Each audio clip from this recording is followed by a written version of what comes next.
Eu tive uma grata surpresa que foi uma conversa de altíssimo nível. Os 3 outros companheiros que compõem a chapa aqui majoritária para o governo do Senado. Foi uma conversa muito amistosa que me honrou demais. Para mim é uma questão muito importante essa da presença de figuras femininas na política. Hoje pela manhã falei com o nosso companheiro Márcio França e convidei ele então para figurar na condição de vice-governador na chapa.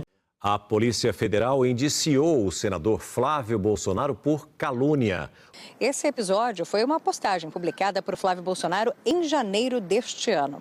Após o ex-presidente da Venezuela, Nicolás Maduro, ter sido capturado pelos Estados Unidos, o senador fez uma publicação nas redes sociais dele, associando o presidente Lula a crimes como lavagem de dinheiro, tráfico de drogas e armas e fraude eleitoral. A PF concluiu que Flávio Bolsonaro cometeu o crime de calúnia ao atribuir falsamente práticas criminosas ao presidente Lula. Com esta conclusão por parte da Polícia Federal, agora cabe ao Ministério Público Federal, à Procuradoria-Geral da República, decidir se denuncia ou não o senador e pré-candidato à presidência da República para o Supremo Tribunal Federal. Quem não deixar o like e não se inscrever é tomador de detergente. Nesse mundo tão instável, nesse mundo cheio de conflitos, o presidente Lula defendeu nesta sexta-feira o reforço em defesa por parte do Brasil e criticou o presidente Donald Trump por ameaçar tomar o Canal do Panamá e a Groenlândia. Eu não quero guerra, mas eu também não quero ser pego de surpresa. Eu não quero constatar que eu não tenho nada, sabe? Eu tenho que me cuidar. Sabe, um belo dia, quando ninguém esperava, o Solano Lopes, presidente do Paraguai, invadiu logo de vez o Brasil, Argentina e Uruguai. Tá cheio de nego maluco no mundo. Tá cheio de nego maluco no mundo. Agora mesmo o presidente americano ele quer tomar a Groenlândia, o Canadá vai virar estado dele, quer tomar o Canal do Panamá. Onde é que nós estamos? E as suspeitas sobre o financiamento do filme devem levar a PF a abrir 3 inquéritos nos próximos dias. Furo de reportagem do Reinaldo Turolo, que chega aqui para contar pra gente. Boa tarde para você. Sadi, a Polícia Federal estava só aguardando o STF, o Supremo, definir quem é que vai ser o relator desses inquéritos sobre o financiamento que o Daniel Vorcaro, ex-dono do Banco Master, fez para esse filme, essa cinebiografia do ex-presidente Jair Bolsonaro. Definido o relator, eles já estão decidindo internamente na PF como é que vai ser a organização dessas investigações. A PF, os segundos investigadores com quem eu conversei, deve seguir por 3 inquéritos, 3 frentes diferentes. A primeira delas é para investigar o primeiro inquérito, o pedido propriamente do senador Flávio Bolsonaro para que o Vorcaro destinasse dinheiro para o filme e tem repasses aí, notícia de repasses de 61 milhões de reais. Tudo que a gente sabe dessa história, vale dizer, vem das reportagens do Intercept Brasil que revelaram diálogos entre Flávio e Vorcaro, áudios e trocas de mensagens que falam dessa quantia de 61 milhões. A polícia vai investigar se a quantia foi mesmo essa, né? E também uma das suspeitas é se houve algum favor ou do senador Flávio Bolsonaro ou do grupo político dele para que o Vorcaro fizesse esses repasses. A segunda parte da investigação, a segunda frente, o segundo inquérito, vai se debruçar sobre o destino desse dinheiro. Tem suspeitas de que ele tenha sido usado para bancar o ex-deputado federal Eduardo Bolsonaro, irmão do Flávio, nos Estados Unidos, né? Então essa é uma segunda frente. A polícia entende que, embora o objeto converse com o da primeira, tem que ser investigado em separado, principalmente porque esse inquérito vai depender de cooperação com autoridades dos Estados Unidos, por exemplo, para quebrar sigilo dos suspeitos, dos envolvidos em território americano. E existe, por fim, um terceiro inquérito que a PF prevê abrir nos próximos dias, que decorre justamente dessa questão que a nossa colega Raquel Portalegre trouxe há pouco, sobre a destinação de emendas parlamentares para empresas ligadas a Carina da Gama, que é dona da produtora que está fazendo o filme Dark Horse, né?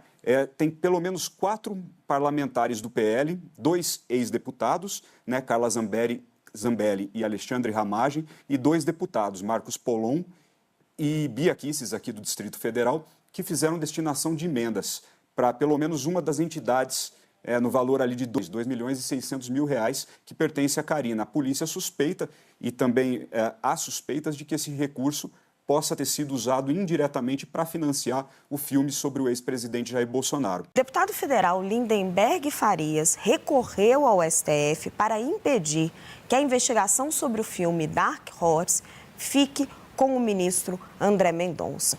Do que nós estamos falando? A investigação do caso Dark Horse é o caso em que Flávio Bolsonaro, que é pré-candidato à presidência da República, foi flagrado ali num áudio divulgado pelo The Intercept, conversando com o banqueiro Daniel Vorcaro, pedindo um financiamento para o filme Dark Horse, a autobiografia do seu pai. O caso foi encaminhado pelo presidente da Corte, Edson Fachin, por entender que há relação com a investigação conduzida por Mendonça sobre a fraude financeira do Banco Master.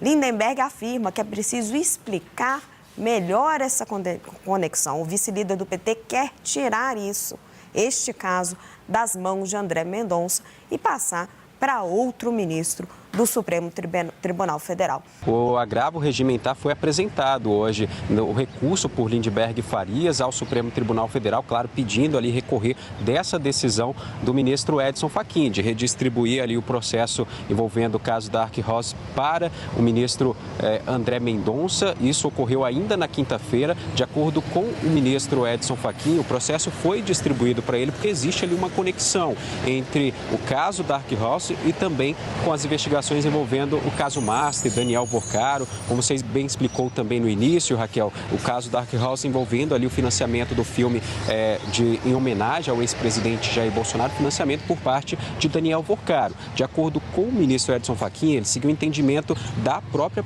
Procuradoria-Geral da República e também da área técnica do Supremo Tribunal Federal por existir essa conexão entre os casos. Mas para o deputado federal e vice-líder do PT na Câmara dos Deputados, Lindenberg Farias, não existe conexão, e se de fato existir alguma conexão entre esses casos, é necessário que seja explicado ali, ele preste informações mais claras sobre isso, como ocorre essa conexão. Na nota publicada por ele, ele afirma que é preciso explicar quais são os elementos objetivos que justificariam a prevenção e qual é a ligação real entre os casos. Ele cita prevenção porque é o termo utilizado no judiciário para ligar ali, passar ali casos que existem, que têm conexões para o mesmo relator. Então, por isso que o caso foi passado para André Mendonça. Então, ele questiona essa decisão do ministro Edson Fachin e agora espera que o caso seja repassado para outro ministro. Ele alega também, nessa nota, que caso, de fato, o processo fique na relatoria de André Mendonça, que ele precisa ali passar informações, compartilhar integralmente informações pertinentes com dois ministros. No caso, Flávio Dino, que investiga ali, que é o relator de um processo que investiga recursos ali, emendas parlamentares para a conclusão desse filme, e também para o ministro Alexandre de Moraes, relator do inquérito que investiga o deputado Eduardo Bolsonaro por coação e obstrução de investigação. Inclusive, Eduardo Bolsonaro foi condenado sobre esse inquérito em específico, ainda pode recorrer do caso, mas Lindenberg Farias pede esclarecimentos, pede que, se de fato ficar ali com André Mendonça, que essas informações pertinentes e claras sejam enviadas para esses ministros. Vamos acompanhar como vai ficar esse caso, essa decisão do ministro Edson Fachin, se pode ou não aceitar esse agravo regimentar que foi apresentado por Lindenberg Farias, ou se o caso de fato vai ficar com André Mendonça. Mas claro que tudo isso ainda vai repercutir muito, Raquel.